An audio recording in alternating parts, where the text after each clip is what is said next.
Hi guys, आज के session के अंदर हम सबसे पहले कवर करेंगे वेरिएबल। हाँ ठीक है, आज के सेशन के अंदर हम पढ़ेंगे वेरिएबल क्या होते हैं, ठीक है, और उसके टाइप के बारे में देखेंगे, ठीक है। सो देखो, सबसे पहले वेरिएबल क्या रहता है कि वेरिएबल कंटेनर रहता है, ठीक है, जिसका यूज़ करते हैं हम डेटा को स्टोर करने के लिए, ठीक है। डेटा को स्टोर करने के लिए इसका यूज़ किया जाता है, ठीक है। इसको मेमोरी लोकेशन भी बोला जाता है, ठीक है। सबसे पहले हम देखते हैं कि लाइक डेटा मतलब स्टोर कैसे होता है और कैसे मतलब इसको वेरिएबल क्यों यूज़ करना चाहिए, ठीक है। देखो, सबसे पहले यदि मेरे पास कोई डेटा है, ठीक है, मतलब मेरे पास मेमोरी के अंदर मेरे को डेटा स्टोर करना है 40, ठीक है। अब मैंने डेटा को तो 40 मतलब जो डेटा है 40 उसको तो मैंने मेमोरी के अंदर स्टोर कर दिया, ठीक है, यहाँ पे स्टोर कर दिया, पर उसको मैं उसके पास कोई पहचान नहीं है अभी, वो बेनाम का है, मतलब उसके पास कुछ नाम ही नहीं, तो उसको मैं एक्सेस कैसे करूँगा भाई। एक्सेस करने के लिए कुछ तो उसको मतलब किसी मतलब यदि मैं आपको यदि मेरे को बुलाना है तो आपका नाम लेकर ही बुलाऊंगा, बिना नाम के तो मैं आपको बुला नहीं सकता। यदि भीड़ के अंदर से आपको बुलाना है तो नाम लेकर ही बुलाऊंगा, तो ऐसे तो बुला नहीं सकता ना।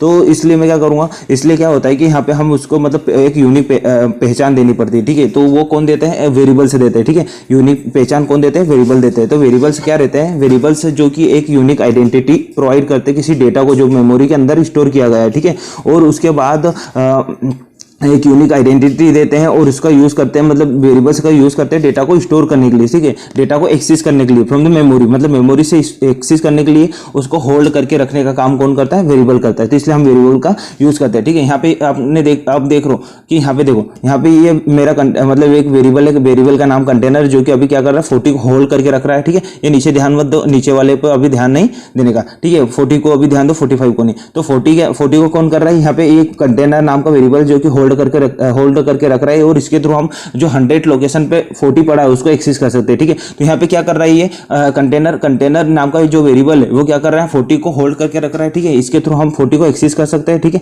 हम ये जान सकते हैं कि 40 कौन सी लोकेशन पर पड़ा है, वो 100 लोकेशन पे पड़ा है, वो किसके थ्रू कर सकते हैं, हम वेरिएबल के थ्रू कर सकते हैं। तो वेरिएबल का यूज क्या होता है कि किसी के डेटा को स्टोर करने के लिए यूज होता है, कंटेनर की तरह यूज होता है, और एक्सेस करने के लिए यूज होता है, ठीक है। अब इसको हम मेमोरी लोकेशन बोलते हैं। अब क्यों बोलते हैं, देखो ये मेमोरी लोकेशन बोलते हैं, क्यों बोलते हैं मेमोरी लोकेशन, वो इसलिए बोलते हैं कि देखो यहाँ पे जो वेरिएबल है मेरा कंटेनर, ठीक है, वो उसके अंदर में 40 स्टोर किया गया है, ठीक है। अब 40 स्टोर मतलब उसने स्टोर करा, उसने होल्ड करके रखा है। तो अब उसको भाई उसने जब 40 को होल्ड करके रखा है तो उसको ये तो पता होगा ना कि वो किस लोकेशन पे होल्ड करके रखा है, ठीक है, किस एड्रेस के अंदर होल्ड करके रखा है। तो वो कौन से एड्रेस पे है, वो 100 एड्रेस पे, 100 लोकेशन पे पड़ा है। तो ये कंटेनर को पता होगा, ये वेरिएबल को पता होगा, तो इससे ये एक्सेस कर सकता है, उसका एड्रेस दे सकता है। तो क्या हम उसको ये नहीं बोल सकते मेमोरी लोकेशन, उसको हम मेमोरी लोकेशन बोल सकते हैं कि अच्छा इसको बोलते हैं हम क्या, मेमोरी लोकेशन, क्योंकि वो पर्टिकुलर जिस भी एड्रेस पे वो डेटा पड़ा रहता है उसको वहां पे एक्सेस कर सकते हैं। यदि हम डेटा को एक्सेस करना चाहते हो तो या तो उस एड्रेस के थ्रू कर सकते हैं या वेरिएबल के थ्रू कर सकते हैं। जब उसको एक्सेस कर ही सकते हैं तो हम उसको क्या बोल सकते हैं, उसको मेमोरी लोकेशन भी बोल सकते हैं, ठीक है। अब तीसरी बात यह है कि एक जो पर्टिकुलर वेरिएबल है वो एक समय में एक ही वैल्यू को यहाँ पे होल्ड करके रख सकता है, दो वैल्यू को नहीं। देखो एग्जांपल के अंदर यहाँ पे दो कंटेनर, मतलब एक कंटेनर नाम का वेरिएबल जो कि 40 को भी होल्ड कर रहा है, 45 को भी होल्ड करने की कोशिश कर रहा है, और दोनों जो वैल्यूज है वो अलग अलग लोकेशन पे, एक है 100 पे लोकेशन पे और एक है 500 लोकेशन पे, ठीक है। दोनों अलग अलग लोकेशन पे है, ठीक है, 40 भी अलग पे और 45 भी। यदि एक वेरिएबल दो अलग अलग वैल्यूज को होल्ड करने की कोशिश करेगा तो यहाँ पे क्या करेगा, जब भी वो किसी भी वेरिएबल को मान लो 40 को एक्सेस करना चाहते तो वो क्या करेगा, यदि एक्सेस करेगा और यहाँ पे प्रिंट करवाने की कोशिश करेंगे तो क्या हो जाएगा, कंफ्यूजन क्रिएट हो जाएगी, कौन से वालों को एक्सेस करना है। तो यहाँ से क्या हो जाएगी, एरर आ जाएगी। यहाँ क्या देगा, ये चीज जो पर्टिकुलर चीज है ये क्या करेगी, एरर देने का काम करेगी। ये क्या करेगी, हमको एरर देगी, ठीक है। यह क्या करेगी, ये हमको एरर देने का काम करेगी। इसलिए क्या करता है, इस चीज को अवॉइड करते हैं, मतलब एक वेरिएबल एक ही वैल्यू को एक समय में जो कि एक पर्टिकुलर लोकेशन पे पड़ी उसको ही होल्ड करके रख सकता है, दूसरी वैल्यू को नहीं, जो कि दूसरी लोकेशन पे पड़ी उसको होल्ड करके नहीं रख सकता है। ये यहाँ पे देखो मैंने क्रॉस मतलब का चिन्ह भी लगाया, इसको ये नहीं कर सकता। क्यों नहीं कर सकता, यदि एक्सेस करेगा तो वो 100 की कोई लोकेशन 40 को एक्सेस करना चाहते हैं तो वो 45 को एक्सेस हो जाएगी गलती से, है ना। यदि एक ही मतलब दो वैल्यू को एक ही वेरिएबल से होल्ड करेंगे तो ये वो अवॉइड करता है, ठीक है। यहाँ पे मैंने लिखा भी कि one variable can hold one value at a time, we can replace value by new value for the particular variable, मतलब उसी वेरिएबल के लिए हम मतलब न्यू वैल्यू डाल सकते हैं। यहाँ पे क्या कर सकता हूँ कि ये काम जरूर कर सकता हूँ कि मैं 40 को रिप्लेस कर सकता हूँ, मतलब 40 की जगह मैं 49 कर सकता हूँ, ठीक है। यहाँ पे 40 की जगह 49 कर सकता हूँ, मतलब यहाँ पे मैं यदि मान लो 40 है तो ये यहाँ पे ये मान लो कंटेनर 40 को होल्ड कर रहा है ना, इसको मैं 49 कर सकता हूँ, मैं ऐसा कर सकता हूँ जरूर एक वेरिएबल, मतलब क्योंकि वो पर्टिकुलर लोकेशन लोकेशन पे ही हम वेरिएबल चेंज कर रहे हैं ना, तो मतलब वैल्यूज चेंज कर रहे हैं तो वो हो सकता है, पर वो नई लोकेशन पे नया वेरिएबल पड़ा उसको होल्ड नहीं कर सकता, ठीक है, ये एरर आ जाएगी, ठीक है। अब दूसरी चीज देख लेते हैं कि जब भी मतलब वेरिएबल का नाम दे रहे हैं तो वेरिएबल का नाम हमेशा इस प्रकार देना चाहिए, मतलब क्या कि मतलब जो किसी उसका जब वेरिएबल का नाम है तो उसका जो फर्स्ट लेटर है ना, किसी वर्ड का फर्स्ट लेटर हमेशा स्मॉल होना चाहिए, ठीक है, और डिजिट से स्टार्ट नहीं होना चाहिए। मतलब कोई भी वेरिएबल का नाम 1 2 3 4 देवेन जाट या फिर 1 2 3 4 लाइक अभिषेक, ये ऐसा नहीं होना चाहिए, ठीक है। और क्या, और केस सेंसिटिव नहीं होने, मतलब ये क्या होती है, जावा क्या होती है, केस सेंसिटिव होती है ना। इसके अंदर क्या रहता है कि मतलब स्मॉल जो ये वाला एच है, मतलब स्मॉल एच और कैपिटल एच दोनों अलग अलग होते हैं, ठीक है। और इसका मतलब इसमें कोई लेंथ की लिमिट नहीं रहती कि वेरिएबल के आप मतलब जो नाम दे रहे हो तो इस मतलब 4 लेटर का दो, 3 लेटर का दो, नहीं, ऐसा नहीं होता। इसके आप लेंथ मतलब या तो आप मतलब ये सब कर सकते हैं कि 4 से हम 15 के बीच मतलब लेटर एक पर्टिकुलर वेरिएबल के लिए यूज कर सकते हैं, ठीक है। उसके बाद हम इस पर्टिकुलर लेटर के बीच में मतलब वेरिएबल का जो यदि नाम दे रहे हो और पर्टिकुलर वेरिएबल के नाम में मतलब नाम के अंदर 2 वर्ड यूज है, जैसे फर्स्ट नेम, जैसे यहाँ पे लिखा है फर्स्ट नेम, ठीक है, ये फर्स्ट नेम, तो ये क्या होना चाहिए, यहाँ पे फर्स्ट और नेम के बीच गैप नहीं होना चाहिए, ठीक है। और हमेशा जो भी वेरिएबल आ रहा है तो variable name should exist on the left hand side of assignment operator, मतलब ये जो हमारी है ये क्या है, ये असाइनमेंट ऑपरेटर, ठीक है, और इसके लेफ्ट साइड में ये हमारा वेरिएबल होना चाहिए, ठीक है, ये हमारा वेरिएबल लेफ्ट हैंड साइड में होना चाहिए, ठीक है। ये हमने देख लिया, ये चीज भी समझ ली क्या होता है, ठीक है। ये जो कंटेनर 2 दिए हैं ये मैंने इसलिए 2 कंटेनर का मतलब एक ही वेरिएबल 2 चीज को अलग अलग होल्ड करके रख रहा है, वो इसलिए बताया कि ताकि एक ही वैल्यू को एक पर्टिकुलर टाइम में एक मतलब वेरिएबल होल्ड कर रख सकता है दोनों में। तो यहाँ पे आ जाएगी हमको एरर, यहाँ पे क्या हो जाएगी एरर, ये गलत है, ठीक है। और ये एरर आ जाएगी, हम एक यहाँ पे यदि इनिशियलाइज कर लिया है तो वो यही होगा, ठीक है। अब उसके बाद हम इसके टाइप से पढ़ लेते हैं, ठीक है, इसके टाइप से मतलब वेरिएबल के टाइप पढ़ लेते हैं, ठीक है। वेरिएबल टाइप कौन से, देखो सबसे पहले तो लोकल वेरिएबल होता है। देखो लोकल वेरिएबल क्या रहता है कि जो कि डिक्लेयर किया जाता है किसी मेथड या कंस्ट्रक्टर या किसी ब्लॉक के अंदर, ठीक है।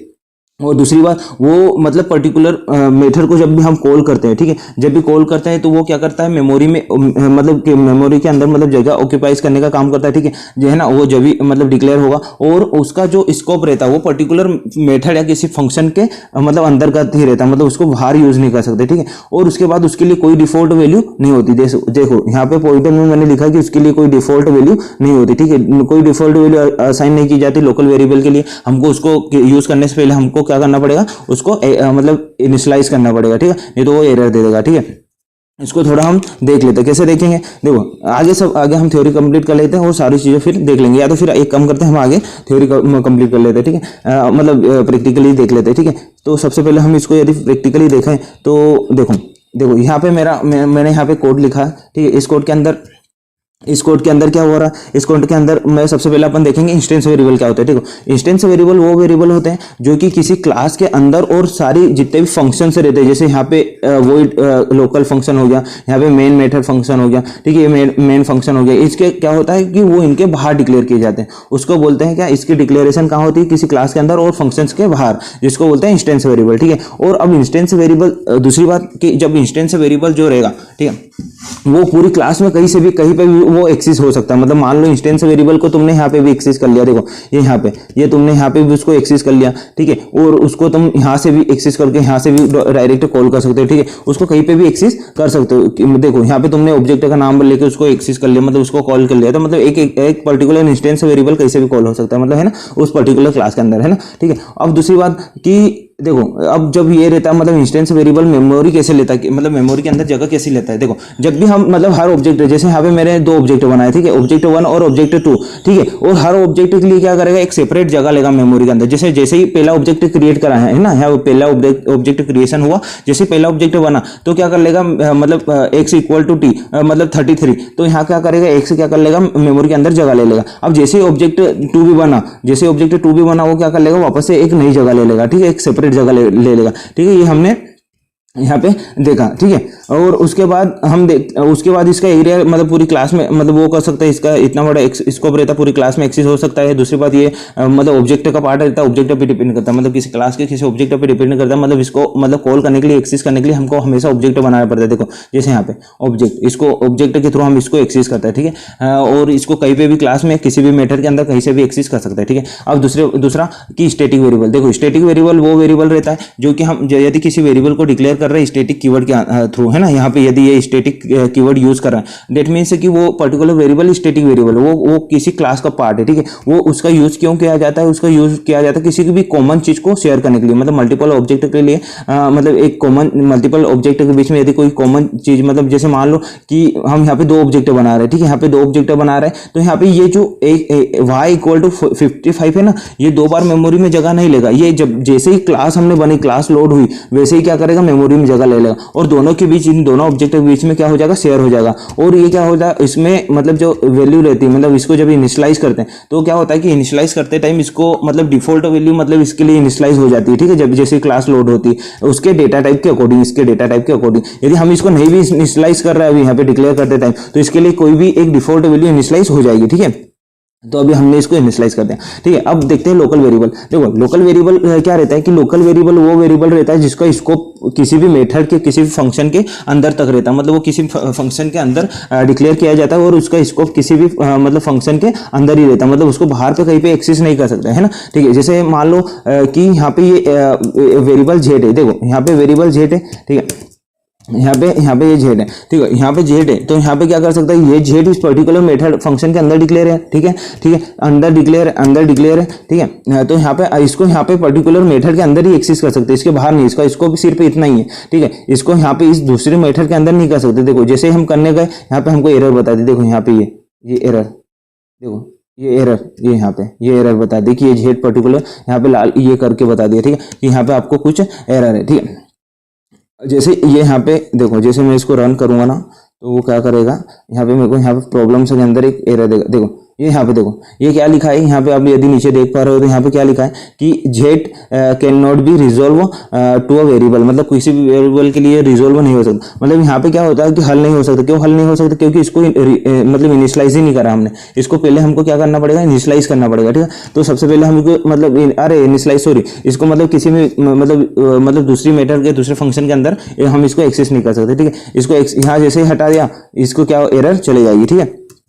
पर यहाँ पे हम क्या करेंगे, मतलब ये एक पर्टिकुलर लोकल वेरिएबल का स्कोप रहता है, ठीक है। अब दूसरी बात ये है कि जो लोकल वेरिएबल रहते हैं, जो ये जैसे लोकल वेरिएबल, ठीक है, ये लोकल वेरिएबल को हम क्या, इसके लिए कोई भी डिफॉल्ट वैल्यू नहीं रहती, इसको हमको हमेशा क्या करना पड़ता है, यूज करने से पहले इनिशियलाइज करना पड़ता है। नहीं तो ये ऐसे रेड कलर का इसके वेरिएबल के नीचे आप रेड कलर की लाइन देख रहे हो, ये एरर है ना। इसको पहले मतलब हमको एक्सेस करना, मतलब यूज करने से पहले इसको इनिशियलाइज करना पड़ता है, वरना ये एरर देता है, ठीक है, एरर आएगी, है ना। और इसको किसी भी मतलब मेथड के मतलब किसी भी दूसरी मेथड या दूसरे फंक्शन या क्लास में कहीं पे भी यूज नहीं हो सकता। ये सिर्फ कब यूज होगा, ये किसी मतलब जिस मेथड के अंदर इसको डिक्लेयर किया गया उस मेथड के अंदर ही इसको यूज होगा, ठीक है, बाहर नहीं कर सकते, ठीक है। अब दूसरी बात यहाँ पे इसका मतलब एक्सेस नहीं हो सकता, ठीक है। अब दूसरी बात कि जो ये रहेगा, मतलब इसके लिए कोई डिफॉल्ट वैल्यू नहीं रहती, है ना। हमको यदि इसको यूज करना चाहते हो तो इसको एक्सेस करना चाहते हो तो इसको पहले इनिशियलाइज करो। यदि सिर्फ डिक्लेयर कर रहे हो तो डिक्लेयर मतलब ये सिर्फ डिक्लेयर कर दिया, इनिशियलाइज मतलब कि यहाँ पे वैल्यू देना, इसको पहले वैल्यू देना पड़ता है, फिर इसको एक्सेस कर सकते हैं, अन्यथा नहीं कर सकते, ठीक है। और इसको ये मेमोरी कैसे कब लेगा, मतलब मेमोरी के अंदर जगह कब लेता है, ये कब ऑक्यूपाई करता है ना, ये कैसे करता है। देखो जैसे ही तुमने यहाँ पे इसको डिक्लेयर करा, जैसे फंक्शन को कॉल करा, ये क्या करेगा, मेमोरी के अंदर जगह ले लेगा, ठीक है। यहाँ जैसे मतलब जैसे आपने किसी गेट लोकल 2 को यहाँ पे कॉल करा, जैसे मान लो तुमने यहाँ पे कॉल करा ऑब्जेक्ट डॉट गेट, जैसे ही तुमने यहाँ पे गेट लोकल 2 मेथड को कॉल करा, जैसे ही तुमने यहाँ पे कॉल करा ना इस मेथड को, पर्टिकुलर मेथड को, है ना, जैसे ही कॉल करा इस मेथड एग्जीक्यूशन के लिए आएगा, जैसे ही एग्जीक्यूट होगा ये क्या करेगा, सबसे ये मेमोरी के अंदर जाके जगह ले लेगा, ठीक है। और जैसे ही इसका एग्जीक्यूशन खत्म हुआ, मतलब जैसे यहाँ पे एंडिंग पॉइंट है यहाँ पे, है ना, ये जैसे यहाँ पे एंडिंग पॉइंट है, ये क्या करेगा, मेमोरी से मतलब वहाँ से डिस्ट्रॉय हो जाएगा, ठीक है, खत्म हो जाएगा, ठीक है। और जो इंस्टेंस वेरिएबल रहते हैं वो मतलब ऑब्जेक्ट पे डिपेंड करते हैं। हर ऑब्जेक्ट के लिए मतलब यहाँ पे 2 ऑब्जेक्ट बनाए तो 2 अलग अलग सेपरेट मतलब किसी भी मेमोरी पे स्पेस लेंगे, ठीक है, जगह लेने का ऑक्यूपाई करने का काम करेंगे, वो इंस्टेंस वेरिएबल रहते हैं, ठीक है। देखो सबसे पहले अब मैं आपको थोड़ा बता देता हूँ, और क्या बताऊँ, अब सबसे पहले मैं आपको बता देता हूँ कि मतलब इसकी थ्योरी देख लेते हैं कि कैसे वर्क करता है, ठीक। ये थ्योरी के बारे में थोड़ा पढ़ लेते हैं, ठीक। देखो लोकल वेरिएबल के बारे में हमने देखा कि लोकल वेरिएबल कैसे होते हैं। देखो लोकल वेरिएबल वही होते हैं कि देखो हमने वहाँ पर भी देखा था लोकल वेरिएबल क्या होता है कि जो कि मेथड के अंदर डिक्लेयर किए जाते हैं किसी ब्लॉक और कंस्ट्रक्टर के अंदर, ठीक है। और उनका स्कोप कितना रहता है, वो पर्टिकुलर मेथड जहाँ पे भी वो डिक्लेयर है ना, मान लो ये पर्टिकुलर मेथड है, इस मेथड के अंदर मेथड के अंदर ये पर्टिकुलर ये जो मेथड है इतनी बस इस यही उसका एरिया रहेगा, मतलब इसका स्कोप इतना ही रहेगा, इसके बाहर कहीं पे भी एक्सेस नहीं हो सकता, इस मेथड के अंदर ही एक्सेस होगा। ठीक है, अब दूसरा कि जब जैसे मेथड को कॉल किया, जैसे यहाँ पे तुमने वो मेथड है ना, ये मान लो यहाँ पे कोई सी भी मेथड है, ठीक है, यहाँ मेथड है, उस मेथड को जैसे ही कॉल किया है ना, मेथड एफ मतलब ये एफ फंक्शन है, ठीक है, ये एफ फंक्शन है, इस फंक्शन को जैसे ही कॉल करा है, ठीक है, जैसे ही कॉल करा इसके अंदर जो डिक्लेयर मतलब किया गया है ना, जो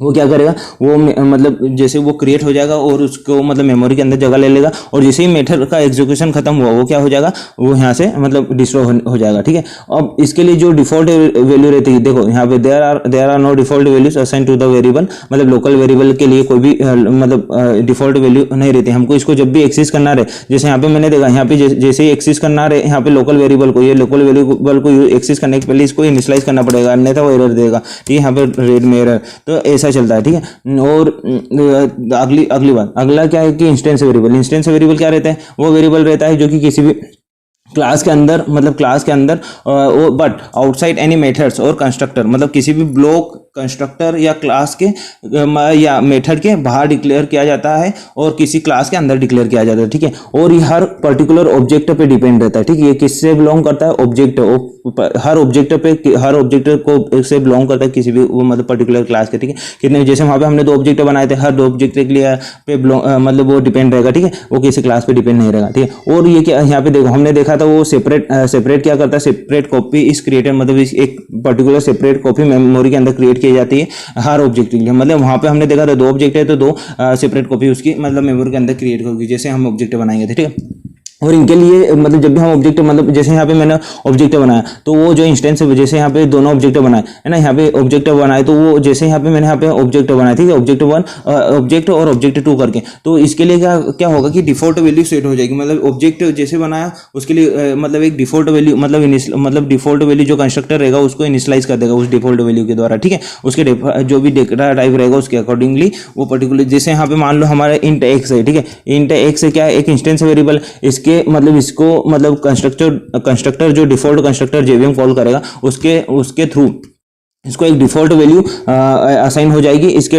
जो भी डेटा टाइप है, जैसे इंट है तो इंट के अकॉर्डिंग वैल्यू असाइन हो जाएगी। ठीक है, अब स्टैटिक वेरिएबल, जो स्टैटिक वेरिएबल रहता है, मतलब स्टैटिक कीवर्ड से हमने यदि किसी वेरिएबल को किसी क्लास के अंदर मतलब यदि डिक्लेयर किया है तो वो वेरिएबल स्टैटिक वेरिएबल हो जाता है। ठीक है, और ये पर्टिकुलर मतलब किसी भी क्लास से बिलोंग करता है, ना कि किसी ऑब्जेक्ट के अंदर, मतलब ठीक है, क्लास का पार्ट रहता है, ऑब्जेक्ट का नहीं, मतलब मेमोरी का वो ऑक्यूपाई करेगा जब मतलब क्लास लोड की जाती है ना, और उसके ही अकॉर्डिंग मतलब ये क्या करेगा, मतलब जैसे इसकी देखो मेमोरी क्या होती है, ओनली 1 कॉपी एग्जिस्ट, मतलब पूरे एंटायर प्रोग्राम के अंदर एक ही कॉपी रहेगी उस पर्टिकुलर स्टैटिक वेरिएबल की, और बाकी जितने भी हम ऑब्जेक्ट बनाते हैं वो उनको शेयर करेंगे। ठीक है, यहाँ पे ऑल मतलब जितने भी इंस्टेंस रहते हैं उसको क्या करते हैं, शेयर करने का काम करते हैं। और डिफॉल्ट वैल्यू जो रहेगी वो डिफॉल्ट वैल्यू ऑटोमेटिकली इनिशियलाइज हो जाएगा, मतलब जैसे उसको डिक्लेयर करा और उसकी यदि मतलब इनिशियलाइज नहीं कर रहे हैं डिक्लेरेशन के टाइम तो उसको एक इनिशियलाइज वैल्यू मिल जाएगी उसके मतलब डेटा टाइप के अकॉर्डिंग। ठीक है, यदि यहाँ पे मान लो स्टैटिक वेरिएबल को हम कोई वैल्यू नहीं दे रहा है तो उसके डेटा टाइप के अकॉर्डिंग, जैसे इंट है तो उसके अकॉर्डिंग उसको एक वैल्यू दे देगा, है ना, जेवीएम जो भी बनाएंगे।